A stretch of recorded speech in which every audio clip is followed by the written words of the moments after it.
তারা শত শত কোটি টাকা বাংলাদেশের মানুষের কষ্টার্জিত পয়সা তারা তাদের পকেটস্থ করেছে এই সংকটের নাম করে। আমির খসরু মাহমুদ মাননীয় অর্থমন্ত্রী তিনি কিন্তু একজন পরীক্ষিত ফেইলিওর। তারা ক্ষমতায় আসলেই এই জ্বালানি সংকট হয়, ক্ষমতায় আসলেই বিদ্যুতের সংকট হয়, এইগুলো এবং দ্রব্যমূল্য সিন্ডিকেট এগুলো বেড়ে যায়। এখনও কিন্তু তার একেবারেই কোনো পরিবর্তন নাই। ক্ষমতায় আসার পরেই তারা একটা জ্বালানি সংকট তৈরি করেছে, কৃত্রিম জ্বালানি সংকট আমরা বলবো।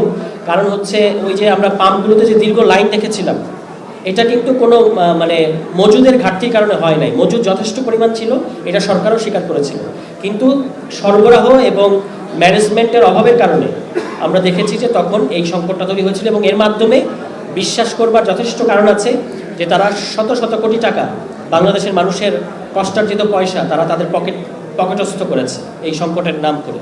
তো সেটা দিয়ে তারা শুরু করেছিল জ্বালানি সংকট দিয়ে। এবং বিএনপি সরকার ক্ষমতায় আসলে কতগুলো জিনিস অবধারিতভাবে ঘটে। একটা হচ্ছে বিদ্যুৎ। এখন তারা শিডিউল দিচ্ছে কোথায় কখন বিদ্যুৎ থাকবে না। কোথাও এরকম হচ্ছে যে কতক্ষণ সময় বিদ্যুৎ থাকবে সেটা বলে দেওয়া হচ্ছে। তো আমরা যেটা ছোটবেলায় শুনতাম যে যেটা গ্রাম্য কিংবা আমাদের মফস্বলের চলতি ভাষায় আমরা বলতাম যে কারেন্ট, তো কারেন্ট যায় না, মাঝে মাঝে আসে। এখনও কিন্তু সেই একই অবস্থা হয়ে গেছে। তারা শিডিউল দিয়ে এখন বিদ্যুৎ সংকট ঘটাচ্ছে, লোডশেডিং করছে এবং শিডিউল দিয়ে আপনার বিভিন্ন জায়গায় কতক্ষণ ইলেকট্রিসিটি থাকবে সেটা বলছে। এবং তারা ক্ষমতায় আসলেই এই জ্বালানি সংকট হয়, ক্ষমতায় আসলেই বিদ্যুতের সংকট হয়, এইগুলো এবং দ্রব্যমূল্য সিন্ডিকেট এগুলো বেড়ে যায়। এখনও কিন্তু তার একেবারেই কোনো পরিবর্তন নাই।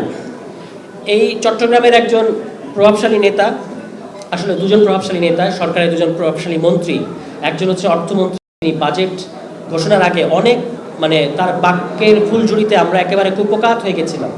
এখন আপনারা দেখবেন বাজেট হওয়ার পরে তিনি কিন্তু আর কোনো কথা বলছেন না। তিনি কিন্তু একেবারেই চুপ হয়ে গেছেন। কেন?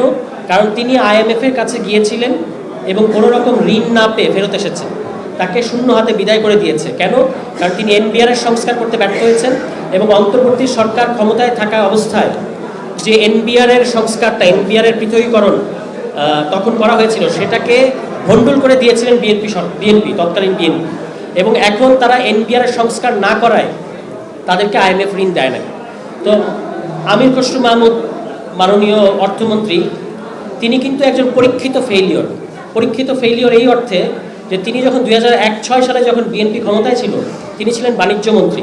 তখন সিন্ডিকেটে দ্রব্যমূল্য নিয়ন্ত্রণ করতে না পারা সহ দলীয় লোকজনকে সিন্ডিকেটের অংশ করা, সুবিধাভোগী করা, এই সমস্ত কারণে ওই সরকারের প্রধানমন্ত্রী তাকে বাণিজ্য মন্ত্রী পদ থেকে অপসারণ করেছিলেন কিংবা পদত্যাগ করতে বাধ্য করেছিলেন। এবং তিনি পূর্ণ মেয়াদ সহ বাণিজ্য মন্ত্রী থাকতে পারেন নাই। তো ওই পরীক্ষিত ফেইলিওর এখন অর্থমন্ত্রী। এবং এটা আমাদেরকে বলতে হচ্ছে এই কারণে যে তারা কিন্তু ক্ষমতায় আসার আগে, এই কিছুদিন আগেও বলেছে যে 1.5 বছরের মধ্যে 1 কোটি কর্মসংস্থান নিশ্চিত করবে। আর এখনকার অবস্থা হচ্ছে অন্তত কয়েকশো কারখানা বন্ধ হয়ে গেছে।